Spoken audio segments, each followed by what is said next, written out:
નમસ્કાર, હું છું પ્રિયા અને તમે જોઈ રહ્યા છો જનતા કી જાણકારી ન્યૂઝ। નજર કરીએ આજના સમાચાર। સુરેન્દ્રનગર જિલ્લામાં પીજીવીસીએલ અને પોલીસે ગેરકાયદેસર વીજ કનેક્શનો શોધવા માટે એક વ્યાપક સર્ચ ઓપરેશન હાથ ધર્યું હતું।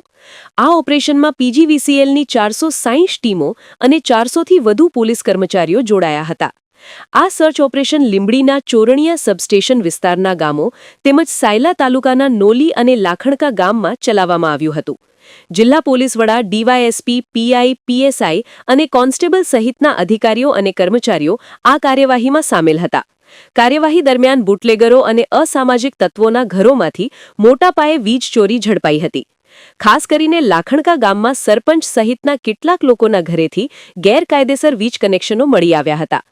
પોલીસ અને પીજીવીસીએલની ટીમોએ ગેરકાયદેસર વીજ કનેક્શનો ઉપરાંત ઇલેક્ટ્રિક સગડી, હીટર અને એસી સહિતનો મોટી માત્રામાં મુદ્દામાલ જપ્ત કર્યો હતો।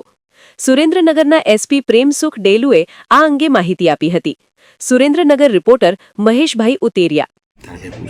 સુરેન્દ્રનગર જિલ્લામાં જે ઘણા બધા જે માફિયાઓ અને જે બદમાશ તત્વો છે આના ઉપર કાર્યવાહી માટે સુરેન્દ્રનગર જિલ્લા પોલીસ અને પીજીવીસીએલની ટીમ દ્વારા સંયુક્ત રૂપથી જે ઘણા બધા જે ગામડાઓ છે નોલી, લાખાવાડ, રામપરા અને સૌકા આ ગામડાઓમાં પોલીસ અને જે પીજીવીસીએલની બંનેની ટીમો સાથે રહીને અને કાર્યવાહી કરવામાં આવેલ છે।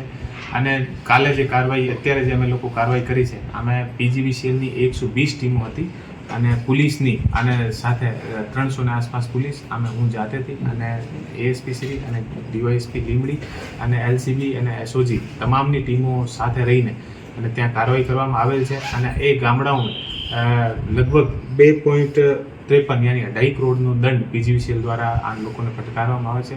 ઘણી બધી જગ્યા અમને એવી રીતે એમઓ અને એવી રીતે મળ્યા કે પીજી